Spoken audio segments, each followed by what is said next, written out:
I know we just met, but we used our brains and searched for games like Mewgenics all around the world. No cats? Now, take a gander at these 5 specimens. Some don't have cats, some have some cats, and some you play as a cat. Satisfy your hunger for creepiness and offbeat humor with these 5 games. Heads up, this video may be disturbing for some audiences. Be warned, you will find no cats here. If The Witcher 3 Wild Hunt had a kitten would slay the spire, it would inherit Witcher's folklore themes and spire's deck building. Call it Death Howl. Death Howl is a Souls-like deck builder following the hunter Ro on her journey to bring her son back from the dead.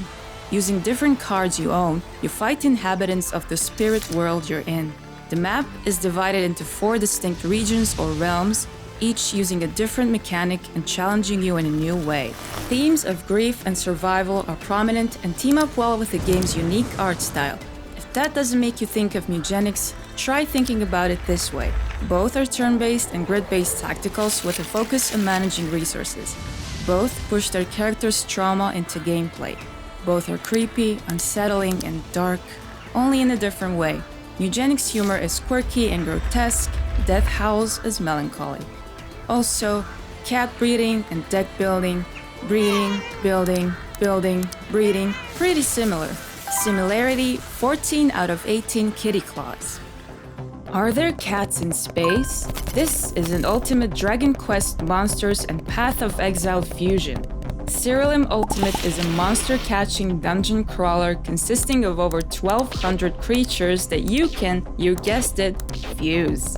And we'd be feeling seriously concerned if none of them were cats. You play as a mage and fight your way through procedurally generated realms, collecting and fusing creatures to become the very best. It's easy to get lost and combine the creatures merely for the cuteness value, but it's the ugly ones with truly good stats that carry you all the way to the endgame phase. Moreover, both Mewgenics and Cerealim Ultimate are turn-based and utilize more than 10 different classes. So how does fusion work here? In short, the offspring inherits its parents' stats, traits, and looks. You get an average of both base stats as well as their average level. You get the first monster's race and the second monster's class. You get first monster's shape and second monster's color palette. You can choose out of 4 different ones and they're all colors derived from the second monster. This allows for the creation of unique and powerful monsters tailored to your battle strategy. Sound familiar?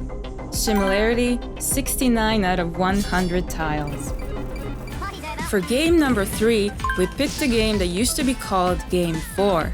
Put any Worms game, Armageddon is our fave, in a pit along with The Binding of Isaac. Join the Worms' turn-based strategy and humor together with Isaac's poop, and you get Pit People, a highly strategic turn-based RPG featuring a bunch of crazy characters in a desolate wonderland. Players build their parties to battle enemies within a hexagonal grid. They can also fight in co-op mode. If you like Mewgenics' humor and art style, Pit People's offbeat humor and signature art style are sure to win you over. Just keep in mind, this game isn't gluten-free, but you can set gluten-free from prison. Mewgenics, on the other hand, is lactose-free. You can obtain soy milk. Perhaps Edmund is lactose intolerant, because that would explain the bloat boss and the amount of poop. There's a lot of poop in Pit People too, and since we couldn't find a way to smoothly include the words catology in this video, we're just gonna get a bit educational here.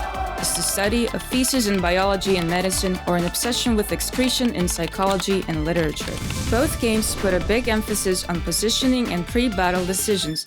You'll literally get Mewgenics if you swap weird creatures and Pit People for cats that are also pretty weird creatures. There is one character you wouldn't have to swap, the theater guard mascot.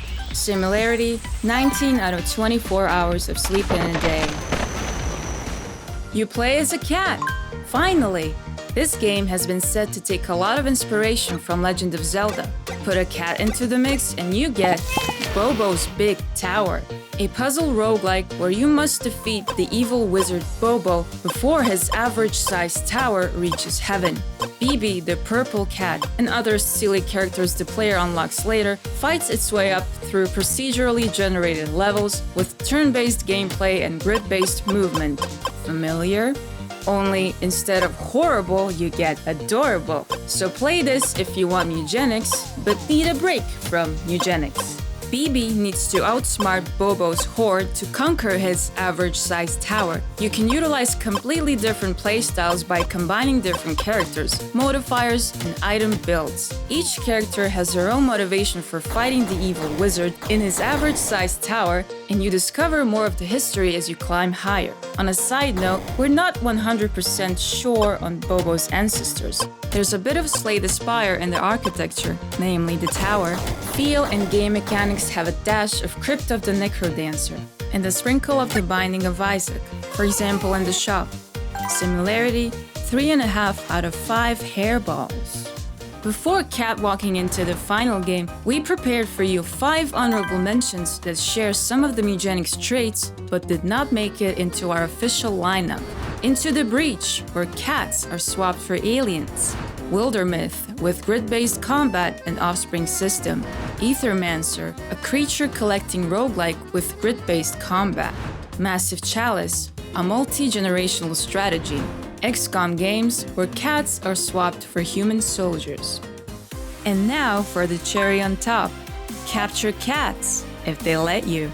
If Game Freak made a game in which you recruit demons to fight alongside them, well, they did, and it's called Pokemon. Why Pokemon Gold and Silver? They are the first in the series that introduced breeding. It's turn-based and has some cats. The breeding result in Pokemon, an egg, depends on parents' gender, species, and moves. The breeding system is elaborate and complex, much like in Mewgenics.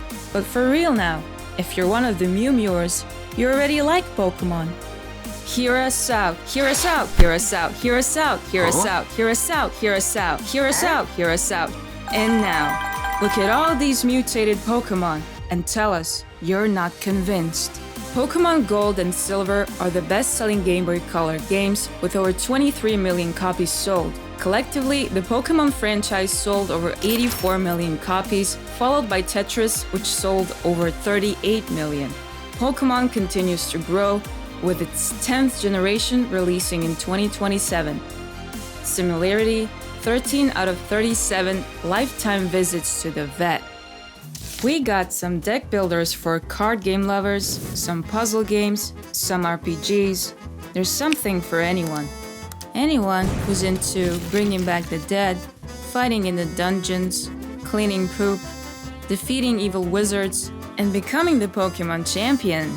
Now stop kidding around, pause, and consider what actually drew you to Mewgenics. Was it the offbeat humor, roguelike mechanics, cats, poop? May your answer be your guide in choosing your next cat venture. So keep gaming, stay out of trouble.